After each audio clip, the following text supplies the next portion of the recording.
आमर 5 तारिख मंडी खोलिया कथा एपर्यंत आम केदारपुर पंचायत में 5 तारिख मंडी खोली ना आज आसिक 21-22 तारिख है मंडी खोली ना तेणु आमर जो चाषी मैंने मोर मोर मेसेज आस सारे 8 तारिख रु एपर्यंत आमर मेसेज आस 8 तारिख कि आम दुखर कथा हूँ आम पंचायत में मंडी खोली ना तेणुक सबू धान मोर खोलार अच्छी गुरु गाई षंढ गुरु समस्ते खाऊँ मोर बोधे 8-10टा बस्ता चूरी भी तेणु आम बाध्य होई आम आज राजरास्ता को लेचु एवं जदि ए बाबद प्रशासन जदि किसी न बुझे आगामी दिन में आहरी तीव्रतर हम दरकार पड़े आम विधानसभा घेराव करूँ सब ना भी खाई आम मंडी बंद धान निआनी केदारपुर पंचायत पड़ी रही मंडी खुलू ना आ धान बर्तमान गुरु गाई खाऊँ धान वर्षा भी है वर्षा भेद बाहर रही हाँ जुगाड़ बाबू को कहला से किसी स्टाफ नौना न शुणी आम आर तीव्रतर विरोध कर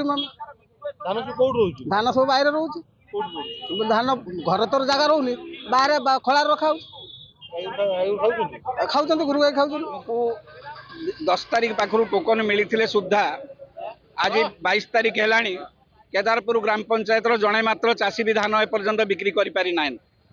भद्रक कलेक्टर आउ सीएसओ एक प्रकार बुझामणा रे कौन सी प्रकार त्रुटि थिबा हेतु आम पंचायत चाषी एपर्यंत धान बिक्री कर पारुना दुईटी उभय मुनाफाखोरी व्यवसायी गोष्ठी मध्य जो षड्यंत्रात्मक कार्यकलाप रही मुनाफा पाइबापी आम आज चाषी हरड़ गणार पड़चु आज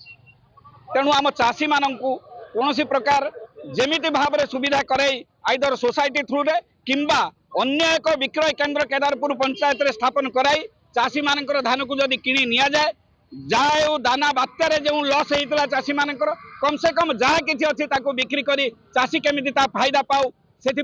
सरकार तत्पर हेबा आवश्यक। हाँ ये जगह शुणा मिलूँ आमर तो बिक्री करना तेणु कहीपरि ना अन्य पंचायत मानक 7 केजी रु 8 केजी धान कटनी छटनी होउथिबार प्रमाण आसिलानी।